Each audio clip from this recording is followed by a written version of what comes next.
Now, before you grab a seat, over the last little while as we've opened up the Word together, probably for the last 12 months, we've had the privilege of inviting some different guest speakers who have brought great wisdom, great revelation.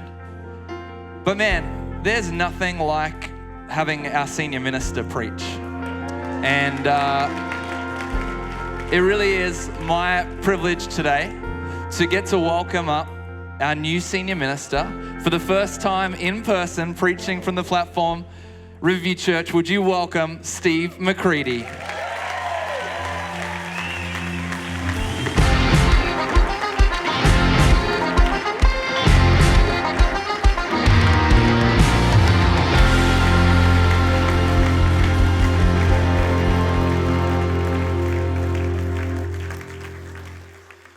Thanks, guys. By the third service, I'll work out a little jig and make it more interesting. Hey, everybody, go ahead and have a seat. Well, good morning. Oh, it's so good to be here, to be with you. Rebecca and Izzy and Shane are just so delighted to finally be in Perth and to finally be here at Riverview with you guys. It's such an exciting time for us.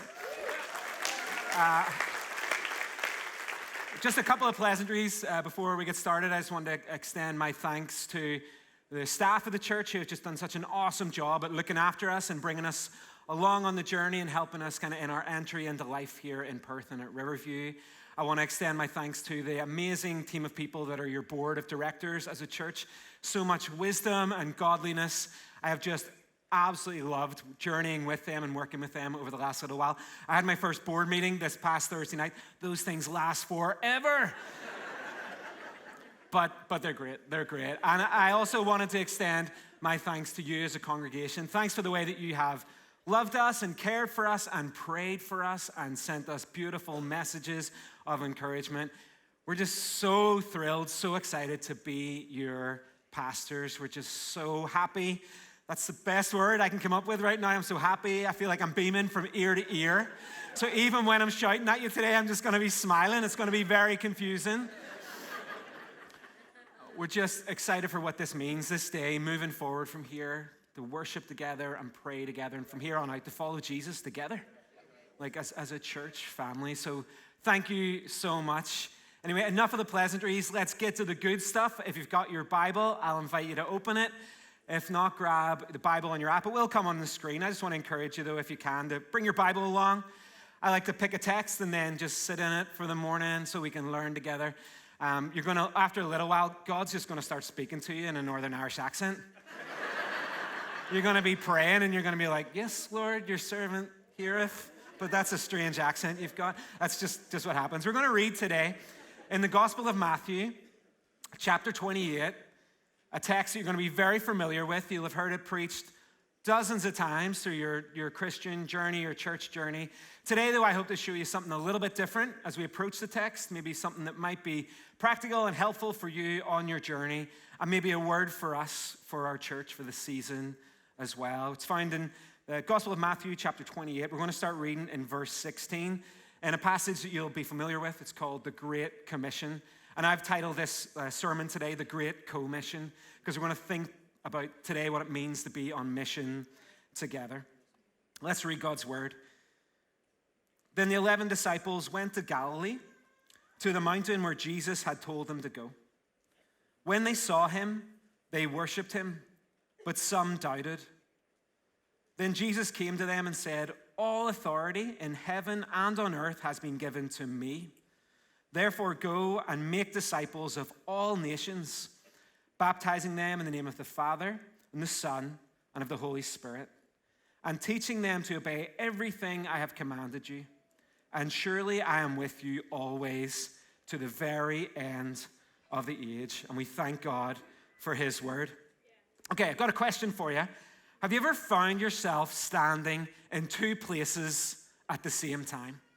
Now, I don't mean in a virtual reality console or in some sort of existential way. Have you ever been somewhere and you're there physically, but maybe your heart, your mind, your soul are somewhere else? A number of years ago, Rebecca and the kids and I were back visiting our family in the UK, And my little brother, Glenn, who's such a fun and kind guy, for a surprise, got me tickets to go with him to Old Trafford, the theatre of dreams, to see my team, Manchester United. I was so excited. My first time going, so we got in the car, we drove up the motorway. We were in Wales at the time. We drove up the motorway to Manchester, parked outside Old Trafford. It was an incredible moment. My brother reaches into the back of the car, into his bag, and he pulls out not a Manchester United shirt, but a Tottenham Hotspur shirt. So my brother, who's this die-hard season ticket holder for Tottenham Hotspur, had been able to get us tickets at Old Trafford, but it was with all the Tottenham supporters. So my Old Trafford experience was me wearing a Tottenham Hotspur shirt, in with 5,000 rowdy Londoners, and I couldn't cheer for my team. We won 3-0, and I couldn't stand up, and I just had to be, oh. Do you know, to top it off, this is the worst thing. I didn't tell the earlier service this. This is what happens. They get longer, the sermons. But on our way out of the stadium, I got spat on by Manchester United supporters. And I'm like, I'm going to die today, people thinking that I am a Tottenham fan. Anyway, there was this moment where we're in the stands. You can see it in the picture there, surrounded by Spurs supporters. And I'm there physically, but my heart and my soul were somewhere else. They were across in this sea of red that were the Manchester United supporters. Out of interest, any Manchester United supporters here? You got a few? Okay. Crickets. The context to the passage that we're going to study today, found in Matthew's Gospel, chapter 28, is a story of standing in two places. In verse 16, we're told that the 11 disciples went to Galilee, to the mountain where Jesus had told them to go. So here's the scene. The disciples are on their way to meet Jesus, and they hike their way up the dusty path to the top of Mount Arbel, which overlooks the Sea of Galilee. Now, the Sea of Galilee is where Jesus has been doing the stuff, where he walked on the water, where he calmed the storm. And there at the top of Mount Arbel, you have this amazing view over Galilee. In fact, I got to do this hike a number of years ago. It was hot, it was dusty, but when you get to the top, you begin to understand why here. Why would Jesus take the disciples here to unleash them into the mission of the gospel across the world? Well, from the top of Arbel, as you overlook Galilee, Galilee's like this big circular lake, things begin to make sense. Actually, the name Galilee means circle of Gentiles. So it was understood at the time that Galilee was like the center of the nations. And it's from this spot that Jesus is actually going to send his disciples. That's pretty cool. That's like the Bible in 3D. All of a sudden, the words on the page begin to make sense. They're at the top of the mountain. They're overlooking the center of the nations. And it's from here Jesus says, you're going to go. You're going to go to all nations. So they've got this three-dimensional picture going on. You also got this beautiful idea that's bound up in the Hebrew word for Galilee, which isn't just a circle, but it's momentum. The idea of turning a full circle. So you got this beautiful concept where Jesus, standing with his first followers, I think he's essentially saying something like this: we've come full circle, and now it's your turn. Here we are, overlooking from the center of the nations. I'm sending you out to make disciples of all nations. It's over to you. I love that. I think that's an incredible idea, and it's a beautiful picture. But it's this next verse that I really wanted us to wrestle with this morning. Verse 17 of chapter 28. You maybe didn't even see it before, because everyone that I've ever heard preach on this passage, they just start right at the exciting bit where Jesus says, all authority has been given to me, therefore go. But it's the context that I find so beautiful, so hope-filled, and so human. Because there we find the disciples, right? This ragtag group of teenagers. They've hiked their way up a mountain. And some of you have done youth ministry. You know what a challenge that is to get a group of teenagers to go anywhere, to go together, to go in the middle of the kind of midday sun in the Middle East. It's hot. It's like Perth hot. And they get to the top of this mountain, and we find them there. They're looking at Jesus, and the text tells us that they see him.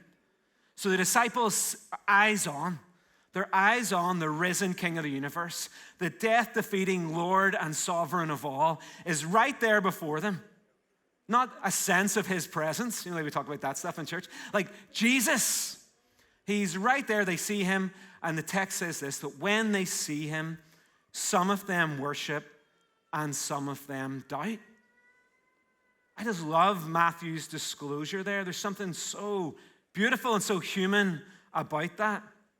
This text become really, really important to me for my journey because I don't know about you, but I've historically found that's how faith tends to go, up and down. It's not like this straight line trajectory towards heaven. In the very human version of it that I think that I understand, it's seasons of ups and downs. This Greek word in here that Matthew chooses for doubt, it's a very important word. In fact, he only uses it one other place in the Gospel of Matthew. And that's, do you remember this incident when Peter gets out of the boat and begins to walk on this very same sea, the Sea of Galilee?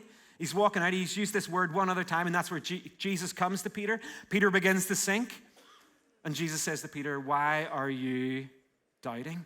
Why are you doubting? This Greek word is distazo. If you're familiar with the Greek language, there's two words coming together there. Di means two, and stazo means stand.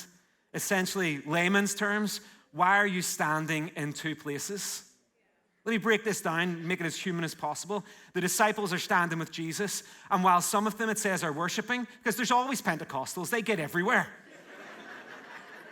And they're doing their thing, and they're worshiping Jesus, but then there's this other group of the disciples, and they're there physically, but spiritually, emotionally, they're just not there at all. They're in a different place. They've shown up, but they left their hearts and their souls somewhere else, maybe halfway down the mountain.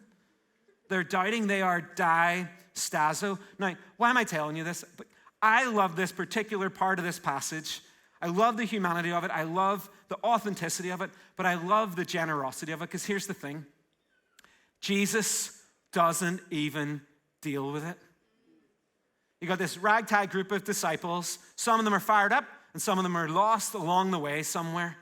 And Jesus, who obviously knows all hearts, he knows their hearts. He's standing there with them, and he doesn't even address the fact that spiritually they're all over the map. Instead, he does something incredibly brave, incredibly bold, and incredibly generous. He invites them to come and follow him anyway. Hey, come and participate with me. Come and join me in the mission of God. All authority has been given to me. I'm going to send you. I'm going to send all of you. Not just the fired up ones sitting in the front of church. I'm going to send all of you into this great commission. You see, what I love about Jesus' invitation here is it's an invitation to participate in the Great Commission, but it's not based on us. It's not about our ability, but rather our availability.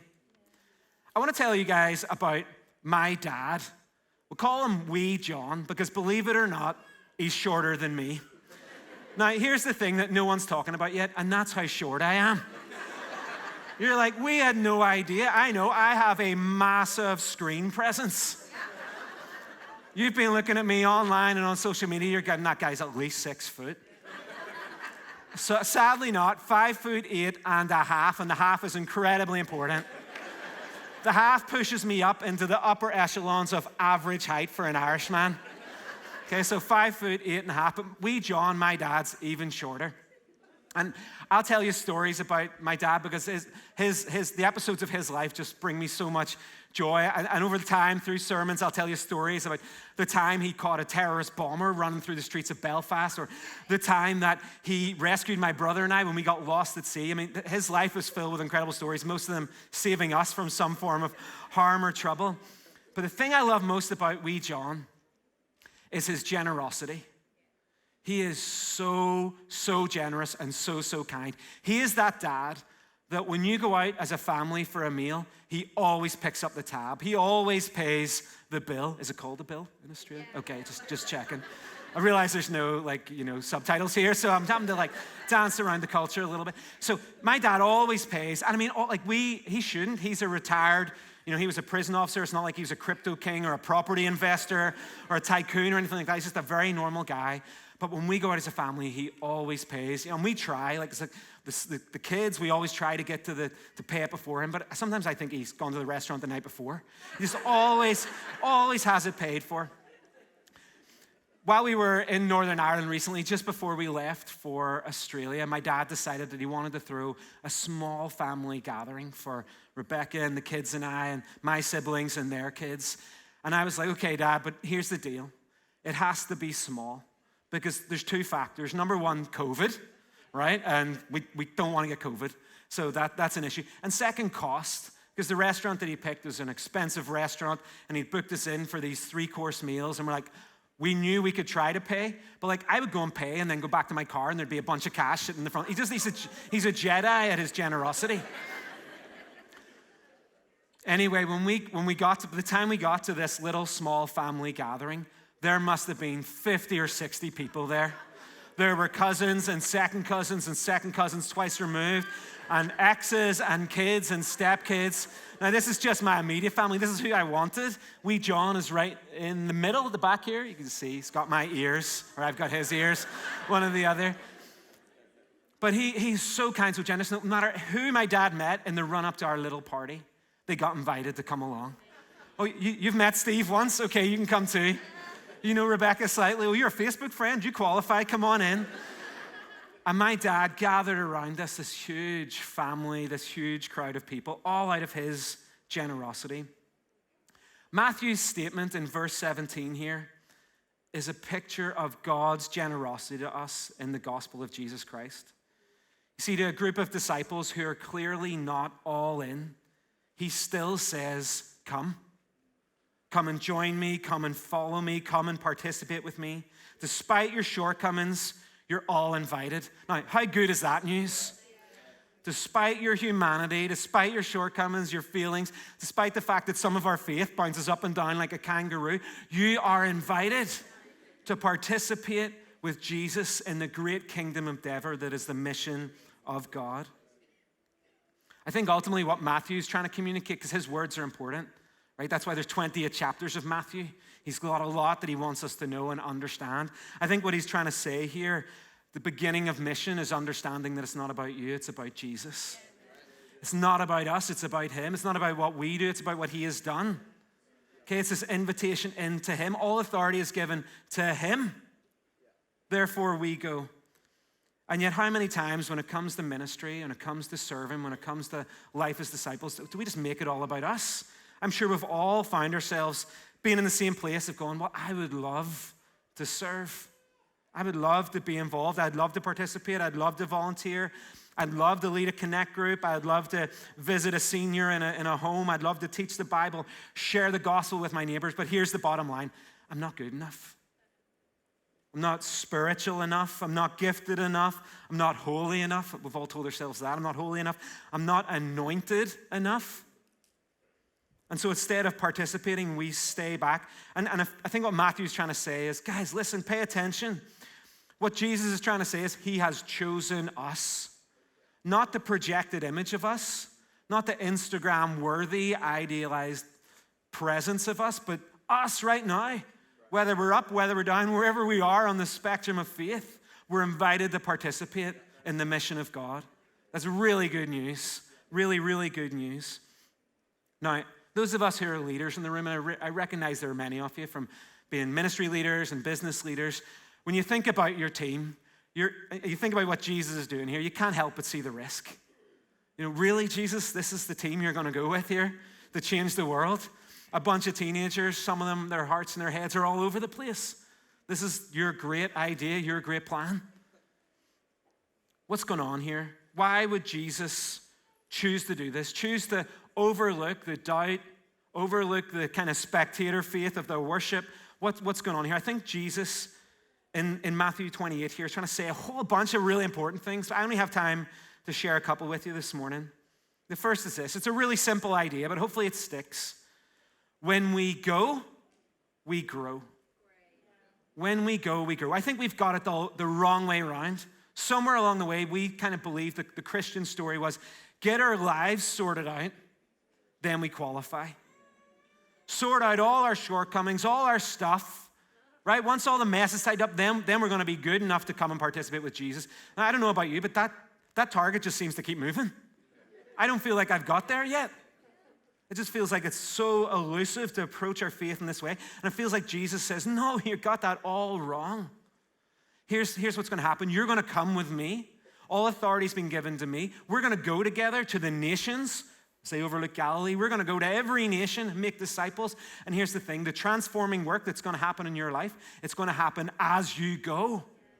As we participate with Jesus in his mission, that's where the transforming happens. Somewhere along the way, the Christian faith forgot this. We thought it was about information and not transformation. That's not how it works. That's not the way that Jesus designed it to work. And that's why he can confidently invite a group of doubters to come and participate with him, because he knows right around the corner is a life of mission that's going to transform them to the very core. That's where we're changed. We're changed on mission with Jesus. A lifetime ago, I used to play rugby, and I realized rugby's like sport number 15 in Western Australia. It's like really far down there. But I was a rugby player and really passionate. Rugby was my life. I was so passionate about it. I played from I was 12 until I was 30, and I mean exactly 30. On my 30th birthday, on my way out the door with my kit bag, my boots in my bag, Rebecca stopped me and she said, Steve, enough. You're done. It's time. And I'm thankful she did, because hopefully my body's going to hold up a little bit longer. But rugby was my life. And every rugby practice, whether I was playing under 12s or under 14s, or I was playing competitive, or whether you're playing for the Wallabies or the All Blacks, every rugby team throughout time and memoria have done the same thing. They finish all their practices with a thing called unopposed practice. And you'll see the team and you're like, this looks weird. They're out there playing rugby against an invisible team, because they're practicing all their moves, they're passing, they're running, their lineouts, their scrums. They're practicing against nobody. And for years and years, this really confounded me, but I did it anyway, because that's what we do, right? We do stuff without thinking about it. That's what it is to be human. And I remember thinking, why do we do this? And then I went to college where I took sports psychology, and all of a sudden it made sense. Because what's happening psychologically in the brain of a rugby player as he practices all those moves in that environment where there's nobody there, and he practices and practices, the little decision-making timeline shortens in their brain. They're rehearsing how to play rugby. It's like play acting, so that when the game is actually on, they know what to do, where they're supposed to be, what they're supposed to do, how they're supposed to react, how they're supposed to respond. Basically, they're training their brain into the ways of practice. Listen, Riverview Church, our faith, what we hold to, the Christian faith, is a faith of practice. Did you know that? It's a faith of actually doing. Listen to the words that Matthew chooses in Matthew 28 here. He says, go, make, baptize, teach, obey. It is a faith of practices. We're invited into a movement of practice, and it's by doing those things that we're shaped and formed. So, in other words, let me just try to boil this down as simple as possible. To be disciples and to grow as disciples, we need to make disciples. That's how this whole equation works. We participate with God in what he's doing in other people's lives, and as we do that, we are transformed. You see, that's what's happening, right? Baptism here isn't so much about a religious rite of passage as it is about the spiritual formation of someone into their identity as a Christian. That's why you're baptized into the name of the Father, the Son, and the Holy Spirit. You're taking your place now, rooting your identity in who God is. Right? And as you do that, and as you help others do that, you're shaped and you're formed. And you see that spectrum of up and down, that becomes almost slightly irrelevant, because that becomes the space where Jesus is doing his work in our lives. And it's not about a metric that we're measuring ourselves with anymore. Am I up? Am I down? No, it's am I with Jesus? That becomes the critical question. Okay, so that's the first thing. When we go, we grow. The second thing, even more simple than that, and I hope that, again, that it will stick, but when we go, we know. I'm going to make a wild assumption here, church, and my assumption is this, that at least the vast majority of us are here today because in some way we want to know Jesus more. We're pursuing Jesus. We want to know him more. We want to journey with him. We want to follow him. We want to experience him. We want to know his voice. We want to know friendship with Jesus. Hopefully, more than half of us in this space right now aren't just here because you go to church on Sunday, but because we're on this journey of chasing after and pursuing Jesus. Bottom line, I think many of us have burned out in that pursuit. Sometimes I feel like Harrison Ford in Indiana Jones, in the fourth one, when he's just so haggard and burned out and old and decrepit and lost his sense of adventure because he's just exhausted from the mission of constantly trying to find the treasure. And I think that's kind of how many of us approached our faith. We've burned ourselves out, used all our resources, all our time, all our energy trying to find Jesus, and it feels like this elusive pursuit, like this game of hide and seek that you never get to the end of. I want to tell you a little something about my family. Rebecca and Izzy and Shay and I love hide and seek. Now, I should just check. Is that what it's called here in Australia? Okay, just checking. We love it. Now, I've got to be honest, it was a little tricky to play this during 2 weeks in quarantine. Okay? We tried, but it is a little tricky. But we love it. And the first thing we do when we get moved into our new home in January, we'll play a game of hide and seek. My kids, when they were little, they were so good at it.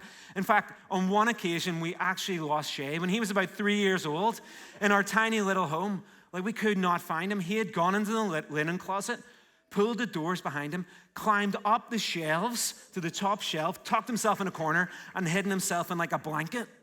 And I don't know if he fell asleep, but we could not find him. We were so terrified. And of course, then there's Rebecca, who's the competitive one in our family. And she always has to win. And so I don't know how she contorts her body to get into some of the spaces that she gets into. But with me, I'm not very good at hide and seek. I'm like pretty average. I've always got a foot sticking out where it shouldn't be. Or I get the giggles, or I get super nervous and a little bottom burp comes out.